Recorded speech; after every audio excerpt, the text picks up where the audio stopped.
Number one, 56 po kaming vice chairman dyan. Hindi lang po ako nag-iisang vice chairman dyan. No? Number two, ang trabaho po ng vice chairman is idepensa yung budget ng departamento na naka-assign sa inyo. Number three, tingnan niyo po yung budget deliberations noong for the 2025 budget. I think that was mga October 2024 yan. Tingnan niyo yung records noon. Wala namang member ng majority na nakapagtanong doon. Dahil sa totoo lang, at that time, pag member ka ng majority at gusto mo magtanong, ang sasabihin sa'yo, pag nagtanong ka, babawasin yung budget mo, no? Tignan nyo, baka sabihin na naman lang, hindi totoo yan. Pero tignan nyo yung records, yung transcripts, wala pong nakapagtanong dyan. Pang-apat, alam nyo po, inaaprubahan muna ng Kongreso ang budget sa second reading. Ang problema noon, dun sa sistema noon na nilabanan ko na binago ngayong 20th Congress, is dati, pagkatapos aprubahan ng lahat ng congressman sa plenaryo on second reading, nagtatalaga ng small committee na 4 na tao, di ba? Ang namumuno dyan is si former Congressman Saldico. At doon nagkakaroon ng unang pagkakataon na magkaroon ng insertion para makapagbenta ng proyekto. So, ang masama doon talaga is yung bentahan ng proyekto. Doon nagsisimula yung korupsyon. So, yung korupsyon nagsisimula pa lang doon sa House of Representatives. Pagkatapos namin aprubahan on second reading. Pag binalik yan sa amin on third reading, hindi ka na pwedeng mag-question. So, paano kami mag-question sa ganong sistema? Kaya, bago naman dumating doon sa executive branch, basta't na ibenta yung proyekto, babayaran na kagad yun. So, hindi pa siya umaabot, hindi pa nga siya nabibid. Basta't pumasok ka doon sa libro na tinatawag doon sa HGAB o sa GAA, babayaran na yon. At hindi, though ako una nagsabi na ang nagbebenta noon is si Saldico, yan naman ay pinatunayan ni Engineer Alcantara at yun din ang sinabi ni Yusek Bernardo. No? So hindi lang ako nag-iisang nagsabi niyan. Ang tanong, magagawa ba yun ni Saldico nang hindi alam ni former Speaker Martin Romualdez?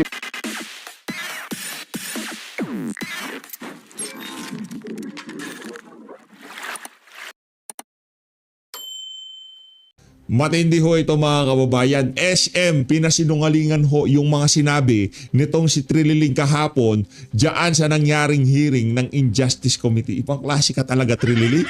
Nuknukan ka ng pagkasinungaling. Ibang klase ho talaga tong mama na to. Oo.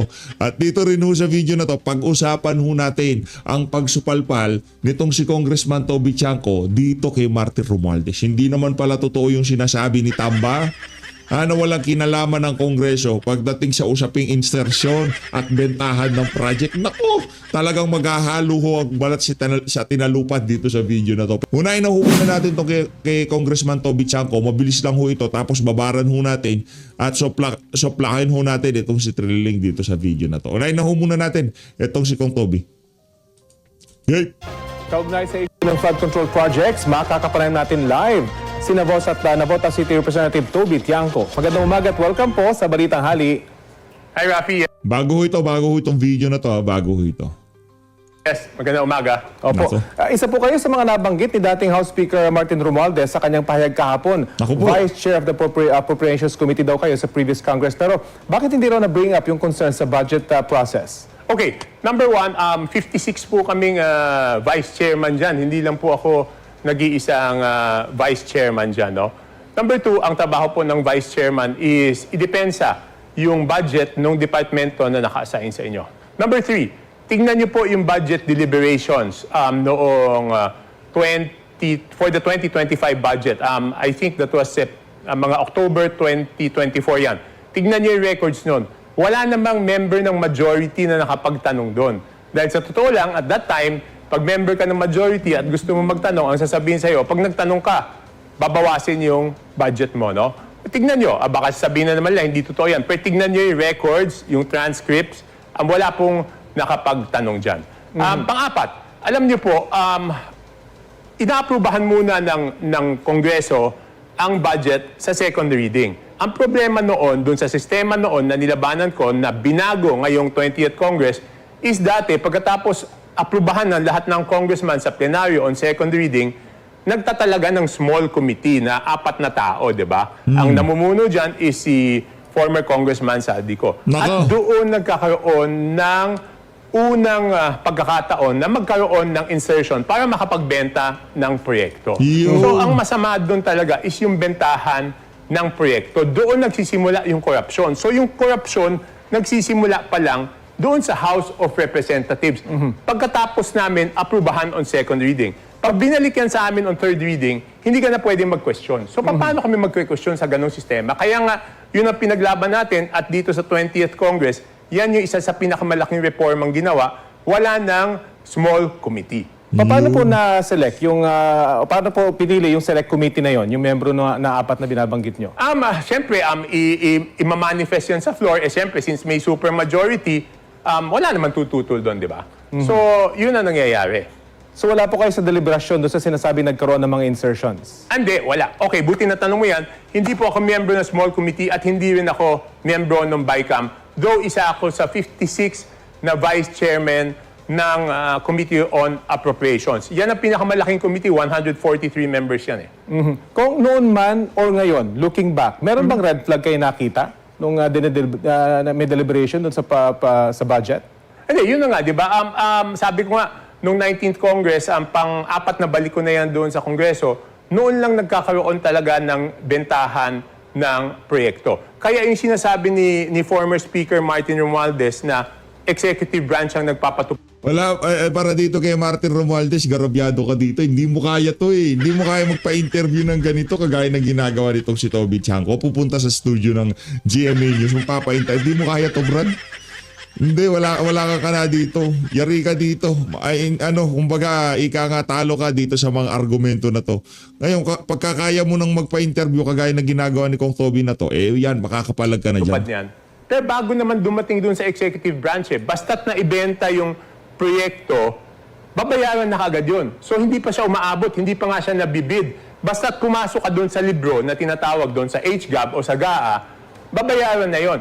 At hindi, though ako una nagsabi na ang nagbebenta noon is si Saldico, yan naman ay pinatunayan ni Engineer Alcantara at yun din na sinabi ni Yusek Bernardo, no? So hindi lang ako nag-iisang nagsabi niyan. Ang tanong, magagawa ba yun ni Saldico nang hindi alam ni former Speaker Martin Romualdez? Diba? Iyon ang problema. Sa ayaw at sa gusto nitong si Martin Romualdez, babalik at babalik tayo doon sa argumento na hindi kayang gawin lahat yan ni Zaldico kung hindi pinahintulutan ni Martin Romualdez. Tapos ang Dahil sa usapan. isang panayam, sinabi naman ni Saldico na araw-araw sila nag-uusap ni former Speaker Martin Romualdez.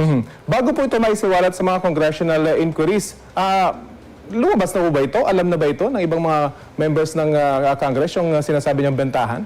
Yes. Open secret naman yan eh. Siyempre, wala lang gustong magsalita dahil baka nakabili sila ng proyekto doon. Siyempre, hindi sila makapagsalita doon sa bagay na yan. No? So, hindi totoo yung sinasabi niya na yung corruption ay pinapasa niya doon sa executive branch. Kasi hindi pa nga umaabot yung budget doon sa executive branch ay nagkakaroon na ng bentahan ng proyekto. Yari ka talaga dito, Martin Romualdez. Tostado ka dito. Ngayon, para sagutin mo yan, magpa-interview ka rin sa GMA News. Di pwede yung, ang tawag dito, yung pa-video-video mo, kagaya nitong si Zaldico. Hindi pwede. Si Zaldico, amo ka niya, kahit anong sabihin mo, kayong dalawa ni Marcos Jr., tauhan nyo si Martin Romualdez. Ngayon, kung ano man nasasabihin ni Martin Romualdez, tauhan nyo si Zaldico. Kung ano man nasasabihin ni Zaldico, mas madaling paniwalaan nyo na pinag-utusan nyo siya kaysa sasabihin nyo na wala kayong kinalaman. Nakuha nyo ba mga kababayan? Mas madaling paniwalaan na nitong si Zaldico, pagka sinabi niya na pinag-utusan lang siya, kumpara doon sa sasabihin ni Marcos Jr. at itong si Martin Romualdez na wala silang kinalaman.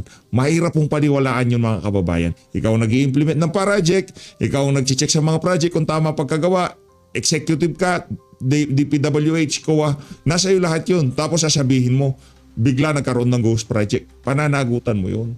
Ikaw ang pumirma ng budget. O Martin Romualdez, tauhan mo si Zaldico. Doon pa lang, tapos na ho ang usapan. Pero para sabihin, Zaldico tapos Chis Escudero, malaking kabalbalan yan. Kanino ba nagre-report si Zaldico? Kay Martin Romualdez. Sa ayaw sa gusto ni Tamba, babalik at babalik tayo sa kanya.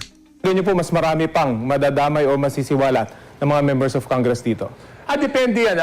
Kasi ang nasa sentro talaga niyan. Ever since before, I've been consistent na ang nasa sentro talaga niyan is si Saldico, di ba? Kasi kahit doon sa kanya mga statements, hindi naman niya tinatanggi, di ba?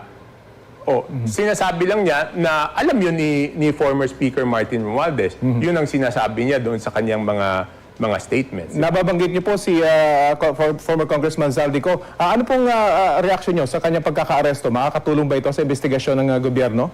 Yes, of course. Of course, ang makakatulong yan. At ako'y natutuwa na yung aking munting suggestion na magpadala ng high-level team, mukhang kahapon yata nagpadala na ng high-level team yung ating pamalaan para siguraduhin mapabalik si Saldico. Para mabura na rin yung mga chismis-chismis na sinasabi na ayaw pabalikin si Saldico. Maganda yung ginawa nilang aksyon na nagpadala sila ng high-level team doon para patunayan na sila mismo gusto nilang pabalikin si Saldico. Yan. Samantala Wala namang problema doon sa gusto nilang pagpapabalik kay dito kay Saldico. Pero hindi ibig sabihin nun na absuelto na sila dito sa problema na to.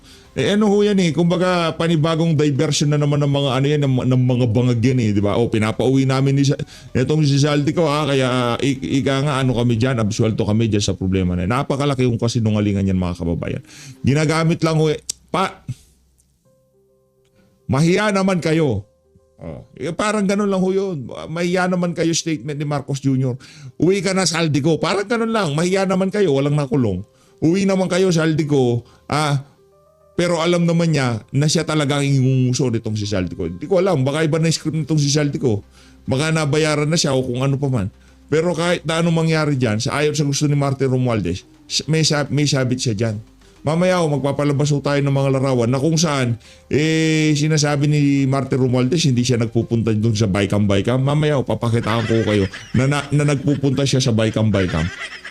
Po namin, kuha ka po kami ng update sa nasunog na landfill sa Navotas. Ano pong sunod na action? Kasi naidugtong na meron ng kalsada papasok doon sa landfill mismo. So dapat mapabilis na yung pag-apula doon sa sunog. Yes, tama kayo. Mas mapapabilis na ngayon dahil hindi lang by sea pwede na magdala ng mga panambak by land. At marami na rin nagdala ng panambak doon. May mga nagpadala na ng apog dahil yun daw ang pinaka-effective yung line, no? So mas mapapadali na ngayon yung pag-apula doon. Hindi katulad nung dati na by sea lang. Talagang minadali yung kalsada kasi isla yun Kung napunta ka doon, Rafi, isla yun Dati walang paraan pumunta doon kung hindi by barges, no? So ngayon, mas mapapadali yan magpadala ng panambak, mas mapapadali magpadala ng heavy equipment. At kami nagpapasalamat sa lahat ng national government agencies. Baka may makalimutan lang ako, Air Force, DNR, DPWH, ibang mga LGUs, yung City of Manila, nagpadala sila ng thermal drone para alam natin kung saan yung nahihiraman kami. Closure plan talaga yan. At sila yung lahat ng mga stakeholders. Yung hindi mangyayari ito because kasi laking problema nito. Forward ko na ho ano naman ho yung landfill na yan, kumbaga kung naapula na, dinapula na. Importante ho dito yung mga punto de vista niya kaugnay doon sa mga kabalbalan itong si Martin Romualdez doon sa pinakauli niyang statement. The operations at meron kaming group chat dyan na minomonitor po talaga ng lahat ng mga stakeholders yung pag-apula ng apoy dito kasi laking problema nito, sakit ng ulo nga sa amin yan. No? Alam mo, kung hindi lang iniwanan to, inabandon at ginawa yung closure plan, hindi mangyayari to because this landfill has been operating for 20 years at never nagkaroon ng sunog na ganyan. Kung kailan pa sinara at hindi inoperate, tsaka pa nagkaroon ng sunog dahil nga iniwanan lang basta-basta at hindi sinunod yung closure plan na dapat nilang gawin. Okay, maraming salamat po sa oras. Ayun ho mga kababayan, maliwanag ho na talagang hindi ko pwedeng sabihin nitong si Martin Romualdez na wala siya dyan, yung damay dyan. Kayong tatlo lang yan, Saldico, Chis Escudero at itong si ano pangalan to? Itong si Marcos Jr. Hindi ho pwedeng mangyari yan. Napakalaking kasinungalingan. Lipat ho tayo yan. Dito ho tayo kay Trililing ho tayo. Pakinggan ho natin ang bulahan nilang dalawa nitong si Saba. Game! Subpoena na inisyu sa inyo. Tama po ba? Yes, Your Honor. Ito na ho mga kababayan umpisa na ho natin ang kabalbalan nitong si Trililing. Dito sa video na to papasinungalingan ho natin lahat ng kabalbalan ng mama na yan. At kayo po ay magbibigay ng testimonya tungkol sa unexplained wealth unexplained or ill-gotten wealth ng respondent, Vice President Sara Duterte. Tama po ba? Yes, Your Honor. Meron po kayong dalang affidavit? Meron po, Your Honor. Ito naman si Leila de Lima, parang hindi pa niya nakita yung affidavit nito si Trilliling. Pambihira ka talaga Ano ate. po bang i-produce ninyo? Nandiyan na po. May we direct the committee secretary to kindly approach former Senator Sani Trillanes? Nagbigay na po kami ng kopya ng notarized sinumpaang salaysay sa inyong committee secretary before the start of the hearing. With that, we know the manifestation of the Honorable Trillanes. Thank you. Senator Trillanes, yung affidavit niyo po, sinumpaang salaysay, consisting of 11 pages. Di ho ba? Yes, Your Honor. At meron din mga dokumento po kayong inilakip sa inyong affidavit upang patunayan ang statement ninyo dito. So meron po kayong mga annexes dito sa sinumpaang salaysay, Annex A to Annex Q. Tama po ba? Yes, Your Honor. Dala niyo rin po ba yung mga annexes na yon? Opo, Your Honor. Kasama po sa na-submit sa committee secretary, Your Honor. We know as well the manifestation of the Honorable Trillanes with respect to the submission of all the attachments. Senator Trillanes, ano po bang balak ninyo? Gusto niyo bang basahin ang affidavit niyo? Kung maaari po, para mas dire-diretso po, sana, Your Honor. Madam Chair, can we ask the former senator to read his 11-page affidavit for the committee and for the public? At kung pwede po, i-flash din yung kanyang affidavit sa screen para nasusundan po ng mga nanonood. We direct the committee secretary to flash the copy of the sinumpaang salaysay of former Senator Sani Trillanes. We likewise direct our resource person to read his sinumpaang salaysay. You're recognized, Honorable Trillanes. Salamat po. Ako po si Antonio Sani Fuentes Trillanes IV, Pilipino, may sapat na gulang at naninirahan sa 42 Ninang Virginia Street, BF Ay, sapat na gula. Homes, Barangay 169, Caloocan City, Philippines. Matapos makapanumpa ng naayon sa batas ay buong layang nagsasalaysay na dati po akong naglingkod sa bayan bilang senador ng Republika. Matapos mahalal sa nasabing katungkulan noong Mayo 2007 habang ako po ay nakapiit. At muling nahalal para sa ikalawang termino noong 2013. Ang pangunahing plataforma ko ay ang paglaban sa korupsyon at pagtaguyod ng reforma sa ating gobyerno. Natapos ko ang aking ikalawang termino noong Hunyo 2019. Sa pagtupad ng aking tungkulin bilang senador, marami mga whistleblowers o mga informante ang lumapit sa akin. Ang ilan sa kanila ay nagbigay na mahalaga at kritikal na impormasyon tungkol sa iba't ibang isyung may kaugnayan sa pambansang interes. Tsagain nyo lang ho. Mamaya-maya ho. Ano pa yan, kumbaga, i-establish pa niya na talagang totoo yung mga dokumentong hawak niya, okay? Tsagain nyo lang ho tong si Trilliling. Alam ko, hindi nyo humasig mura yung pagmumukha ng sinungaling na yan. Maging tayo rin naman ho dito sa PHFD. Pero kailangan ho nating ipakita na talagang nuknukan ng kasinungalingan yung mga testimonya na yan itong si Trilliling. Na nagamit ko sa aking trabaho bilang mambabatas sa pag-imbestiga at sa pagpatuloy ng aking advokasya para labanan ang korupsyon at maitaguyod ang reforma sa gobyerno. Noong buwan ng Abril 2016, sa panahon ng aking ikalawang termino bilang senador, ang aking opisina ay nakatanggap ng tawag mula sa isang tao na nagsabi na siya ay may hawak ng mahalagang impormasyon hinggil umano sa mga lihim na bank accounts. April ho yan ha, April 2016 ho yan. Yan ho yung mga panahon na nag-apply siya ng Vice President kay dating Pangulong Rodrigo Duterte at rineject niya ang yung Trilliling na yan ha. Na nagpapakita ng mga natatago at nakaw na yaman ng nooy kandidato sa pagkapangulo na si Mayor Rodrigo Digong Duterte at ng kanyang pamilya na di umano ay hindi din niya diniklara sa kanyang Statements of Assets, Liabilities, and Net Worth or SALN. Matapos ang paunang usapan sa telepono upang makumpirma ang kahalagan ng impormasyong kanyang tinutukoy, sumang-ayon ako makipag-meeting sa nasabing tao. Ang aming meeting ay naganap noong ika-21 ng Abril 2016, bandang alas 8 ng gabi, sa opisina ng Samahang Magdalo sa Quezon City. Nagpakilala ang Saka pansin nyo ho ba yung naratibo? Dahil wala silang nakita doon sa SALN ni VP Sara, nagpunta ho sila ng AMLA. Nagpunta sila ng AMLA. Kung ano-anong labas-masok na pera yung kanilang mga pinag-compute doon at tinotal at sinabi na suspicious yan kasi malaki.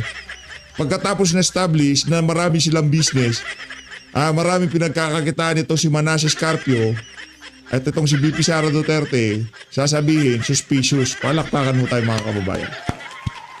Labo nun eh. nasabing tao bilang si Ginoong Joseph de Mesa. Ayon sa kanya, dati siyang masugid na taga-suporta ni noong Mayor Rodrigo Duterte. Sinabi ni Ginoong de Mesa na nagpasya siyang bawiin ang kanyang suporta para kay Mayor Duterte nang makakita siya ng mga dokumentong nagpapakita na si Rodrigo Duterte kasama ang kanyang anak na si Sara Duterte ay nagmamay-ari ng mga bank accounts Nako. kung saan bilyong-bilyong piso Yan. ang naideposito o dumaloy sa loob ng ilang taon. Kaya unang pinakita yung sa AMLA.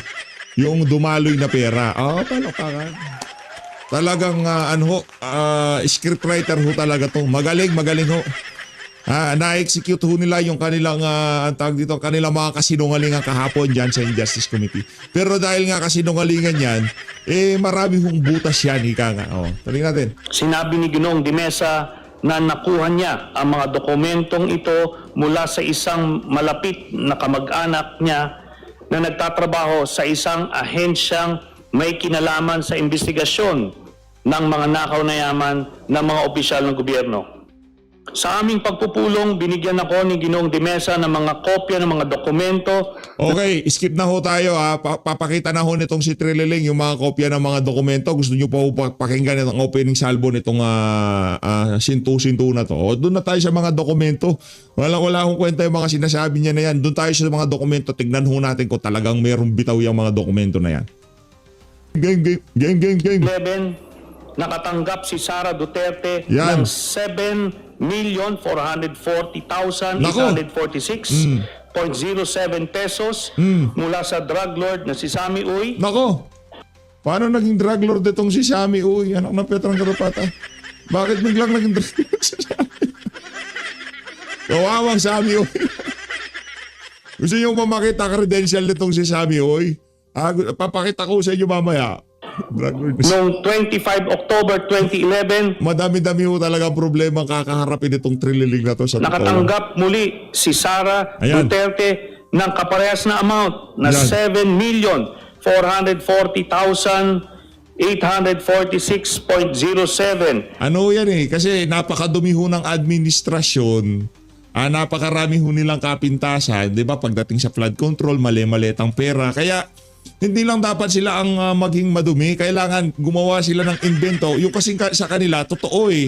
Di ba? Maraming testigo. Ito ang katangi-tanging testigo. Meron ho silang Trililing. Yung ating testigo, resibo, yung mga magigiting na 18 Marine, yung Brave 18. At itong si Master Sergeant Torling Cotesa at itong si Saldico ang nagsabi na bilyon-bilyon ang ika nga na ibigay na pera dito sa mga magnanakaw na to na nasa Malacanang at House of Representatives. Di ba? Yun ang sinabi niya. Napakaraming testigo, napakaraming eyewitness, napakaraming larawan. Ito meron nung Excel sheet itong si Trililing. Palakpakan. Mula sa drug lord na si Sammy Uy. Naku po, naging drug lord si Sammy. Kawawa Sammy Uy. And after 6 months, nakatanggap muli si Sara Duterte, April 24, 2012, nakatanggap si Sara Duterte ng parehas na amount, 7,440,846.0. Ayan na ho yung pinapakita ko sa inyo ha. Ang nakalagay ho kasi dito sa dito sa larawan na to. Kaya marami hong tumaas ang kilay ng mga baklita sa social media. Sa mga testimonya na yan, itong si Trililing, anong tinutukoy niyang amount na yan, yung 7,440,846.08 na isinend dito kay Vice President Sara Duterte at dito yung mga bank accounts. Ba't di mo po pinakita? Linubos-lubos mo na sana walang yaka.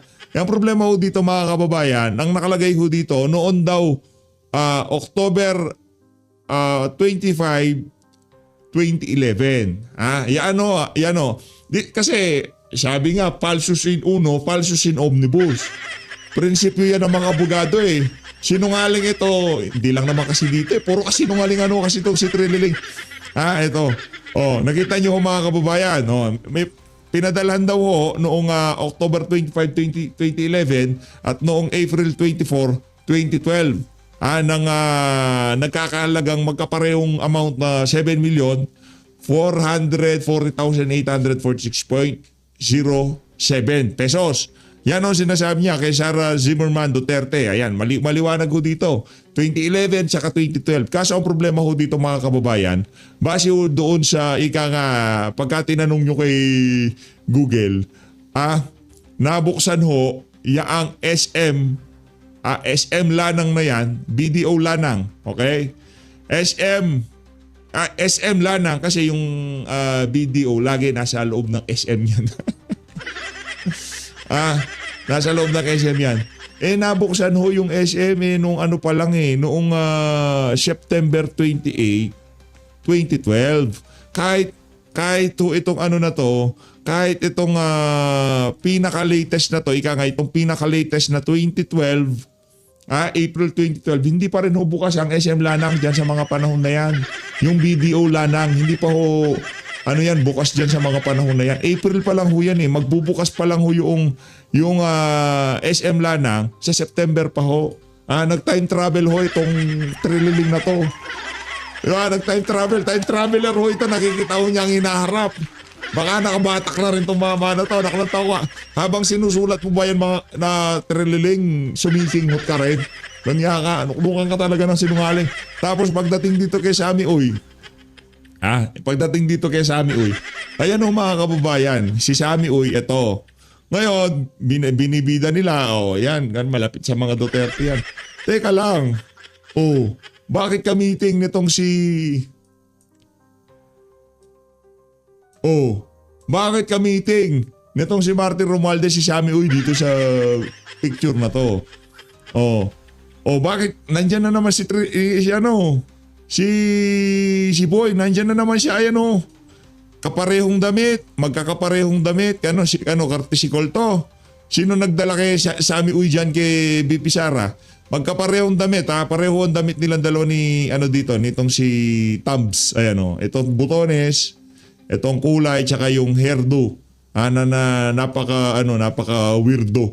Tapos dito, pagdating dito, hindi ito AI, ito yung damit, butones, yung hairdo. Kamiting naman si Kong Pulong Duterte. Nagkakalokohan tayo dito mga kababayan. Sino ba talaga ang malapit kay Sami Uy? Etong Duterte o itong si Martin Romualdez? Nako, may problema tayo dyan mga kababayan. Ngayon, ang tanong dito, kung sinasabi nitong si Trililing na di umano nagpasok ng pera itong si Sami Uy sa bank account si BP Sara na kung saan hindi pa bukas ang video nung mga panahon na yon, yung SM Lanang, eto ho kayang si Martin Romualdez. Magkano ho kayang pumasok sa bank account siya na nanggaling dito kay Sami Uy? Tanong lang naman yun. Di ba? 07. Huli mo, Brad. Ang total na tanggap ni Sara Duterte mula kay drug lord na Sami Uy ay 22 Excuse me, million. Senator Trillanes, Yes. sandali lang po. Meron lang pong...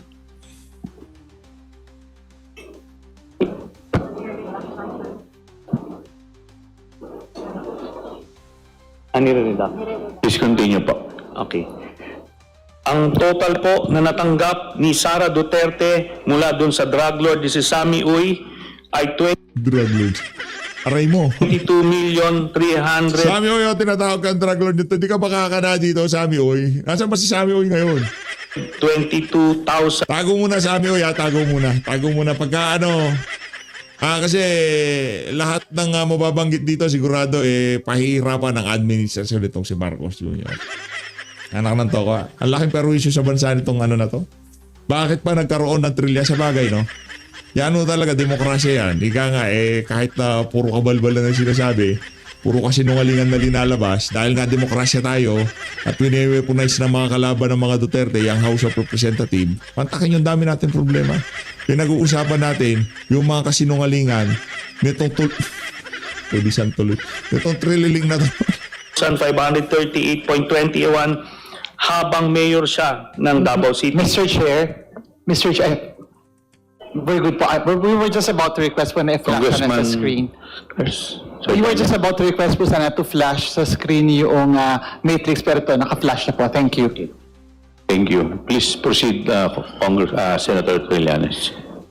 Si Rodrigo Duterte naman nakatanggap din ng 7,440,846.07 kaparehas nung kay Sara Duterte mula kay Sami Uy nung 22 October 2012 nung Ano rin, sa BDO din.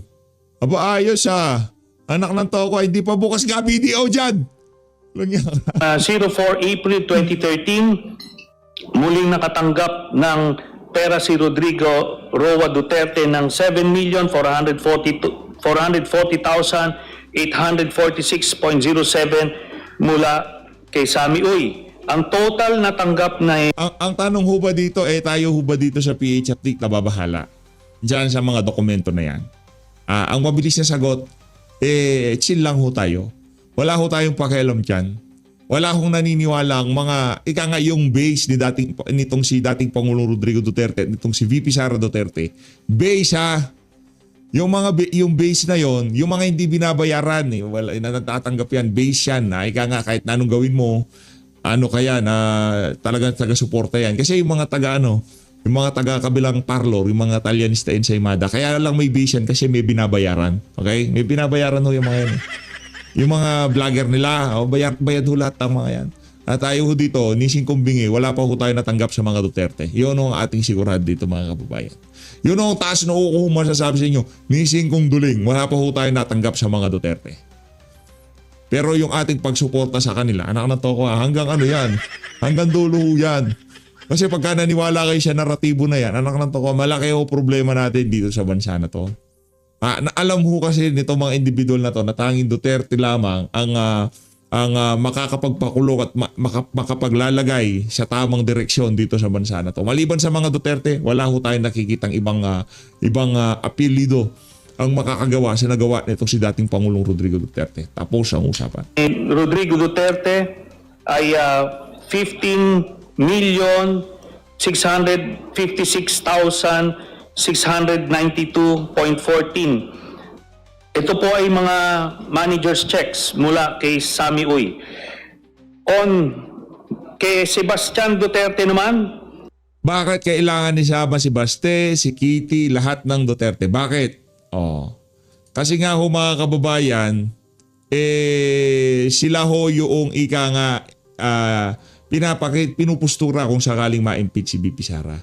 Kaya mas mainam na kung dudurugin itong mga Duterte, lalahatin na para wala nang matira, wala nang may laban sila pagdating ng eleksyon sa 2028. Kung sino mang itakbo nila, si Mayor Basti Duterte, kung sino man si Mayor Pulong Duterte, Kong Pulong Duterte, lalahatin ho talaga nila. Yan ho ang kanilang estratehiya. Noong 09 March 2011, nakatanggap si Baste Duterte ng 10,316,591.18 pesos mula kay Sami Uy.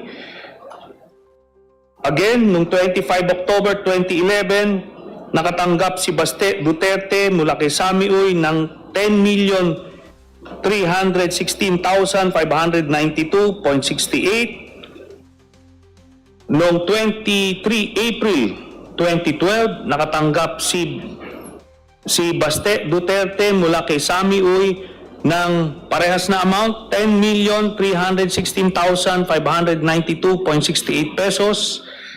On 22 October 2012, nakatanggap muli si Baste Duterte mula kay Sami Uy ng 10,316,591.18 pesos.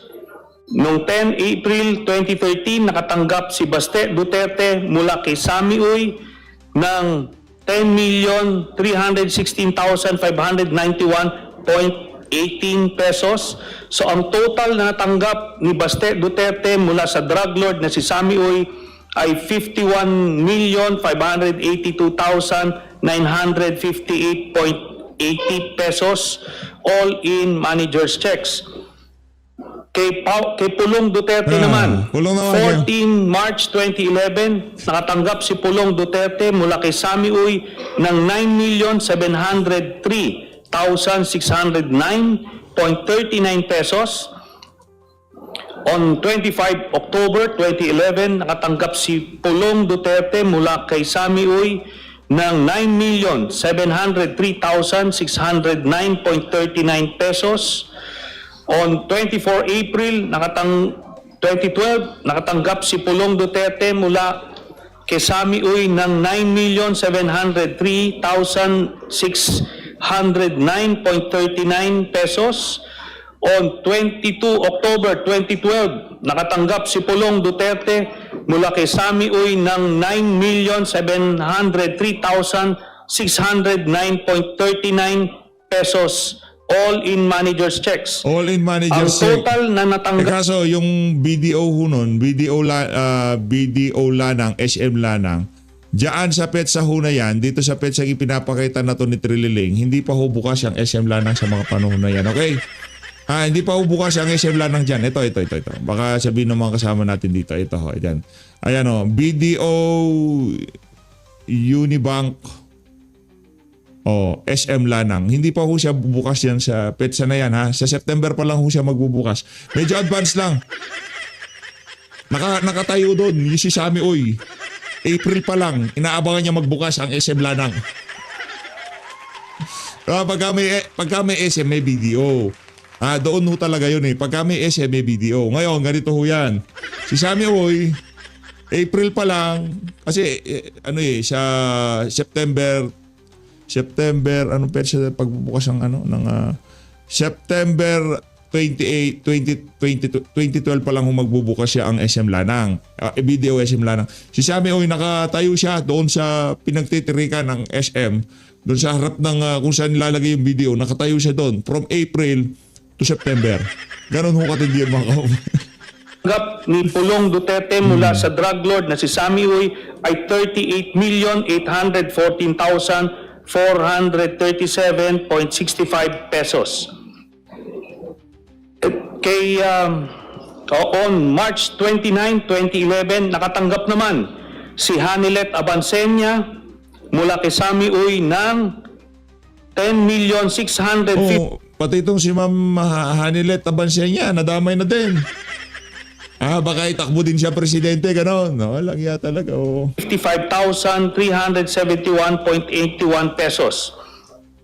On 25 October 2011, nakatanggap si Hanilet Abansenya joint with Kitty Duterte ng 10,655,371. Anong taon yan? Silang dalawa ni Veronica. Ilang taon na ba si Kat? Ano yan? Bata pa si 81 pesos mula kay Sami Uy. On 23 April 2012, nakatanggap muli si Hanilet Abansenya joint with Kitty Duterte mula kay Sami Uy ng 10,655,373.31 pesos. On October 22, 2012, nakatanggap si Hanilet Abansenya joint with Kitty Duterte mula kay Sami Uy ng 10,655,373.81 pesos. On 10 April 2013, nakatanggap si Hanilet Abansenya joint with Kitty Duterte mula kay Sami Uy ng 10,655,373.81 pesos in manager's checks. Ang total na natanggap ni Hanilet Abansenya joint with Kitty Duterte mula sa drug lord na si Sami Uy ay 53,276,860.55 pesos. Ang grand total na nakuha ng Duterte family mula sa isang drug lord na si Sami Uy ay 181,653,487.36. Ang kopya ng summary ng mga transaksyon sa bangko na nagpapakita ng mga payout ng kilalang drug lord na si Sami Uy, kina Sara Duterte at sa mga malalapit na miyembro ng kanyang pamilya ay kalakip dito at ginawang bahagi ng salaysay na ito bilang Annex I. Si Sami Uy ay isang kilalang political contributor ni Rodrigo Duterte at kilalang kasama o kasosyo ni Michael Yang. Good luck sa mga political contributor ng administrasyon na to. Ang dating economic advisor ni Rodrigo Duterte na siya namang iniuugnay sa mga kontrobersyang Farmally at Pogo, gayon din sa bilyong-bilyong halaga ng mga illegal na droga na nakumpiska sa isang bodega sa Pogo Compound sa Porac, Pampanga. Ang kopya ng artikulo na sinaliksik at sinulat ni na Carol Ilagan at Malu Mangahas ng Philippine Center for Investigative Journalism na may pamagat na 334 million from only 13 donors funded Duterte presidency ay nailathala noong ika-5 ng Disyembre 2016 kung saan naisiwalat na si Sami Uy ay kasama sa eksklusibong grupo ng political contributors ni Rodrigo Duterte ay kalaki. Contributor siya pero hindi tayo naniniwala na drug lord siya. Tapos ang usapan dyan. Sa sobrang ika nga itong si dating Pangulong Rodrigo Duterte, pagka konektado ka sa kabalbalan, hindi ka makakalapit kay Tatay Digo. Pagka konektado ka sa kalokohan, anak ng tokwa, kahit mag-apply ka ng vice president sa kanya, hindi ka niya papayagan. Hindi ka makakalapit sa kanya. Diba? Hindi ka makakalapit. Malalaman nila, yung mga kutsara at tinidor sa peninsula, di ba? Nagkandawalaan, tapos nausapan. Kutsara at tinidor pa lang yun, ha? Dito at ginawang bahagi ng salaysay na ito bilang Annex J. Bukod dito, ang mga larawan ni Sami Uy kasama si Rodrigo Duterte at o Sara Duterte ay kalakip dito at ginawang bahagi ng salaysay na ito bilang Annexes K Series. Sina Michael Yang at Sami Uy ay parehang hayagang pinangalanan ni SPO4 Arturo Las Cañas na sangkot sa operasyon ng mga laboratorio ng Shabu sa lungsod ng Davao. Ang isang kopya ng video ng panayan ni SPO4 Arturo Las Cañas sa journalist na si Christian Esguerra sa programa sa YouTube ng huliin na Facts First kung saan isinalaysay ni Las Cañas ang pagkakasangkot ni Sami Uy sa Davao Death Squad at sa operasyon ng mga laboratorio ng Shabu sa Davao City na siyang na-download at nakasave sa USB ay kalakip dito at ginawang bahagi ng salaysay na ito bilang Annex L. Dagdag Ay po pala yun. Anak na to pa. Las Cañas. Pambira. Las Cañas! Rito, ang kopya ng video ng press conference ni SPO4 Las Cañas gamit ang Zoom na may petsang ika-31 ng Enero 2024 kasama si Aris Ilagan ng Pilipinas Today kung saan inilarawan ni Ginoong Las Cañas ang laboratorio ng Shabu na matatagpuan sa Dumoy, Davao City na may pagmamayari at pinamamahalaan ni Sami Uy, Michael Yang at Rodrigo Duterte at na-download at nakasave sa USB ay kalakip dito at ginawang bahagi ng salaysay na ito bilang Annex M. Ayan. Gayon din, Ilabasin yung lahat ng mga dokumento, ilabasin yung video, naknanto ko ano na naman yan para mas maraming mapabulaanan sa mga kabalbalan nitong mama na to. ang kopya ng video Nag-aalisan yung ating mga kasama, hindi nila masikmura mga kasinungalingan nitong mama na to Ano na ho yan, sinagot na ho yan noong sa Senado pa lang, lahat ng sinabi ng Las Cañas na yan, mga walang basihan. Kasi kung mayroong video o kung ano pa man, makikita, lumabas at lumabas na ho yan, mga kababayan. ng press conference si SPO for Las Cañas gamit ang Zoom na may petsa ika-31 ng Enero 2024 kasama si Aris Ilagan ng Pilipinas Today kung saan ibinunyag ni Ginoong Las Cañas ang isa pang laboratory. Sino ba ini-impeach natin dito? Anak na tawa ba? Nakapokus ka kay Las Cañas at kay dating Pangulong Rodrigo Duterte, kay Sammy Uy, kay Michael Yang. Ba't ka nakapokus dyan? Sino ba ini-impeach natin?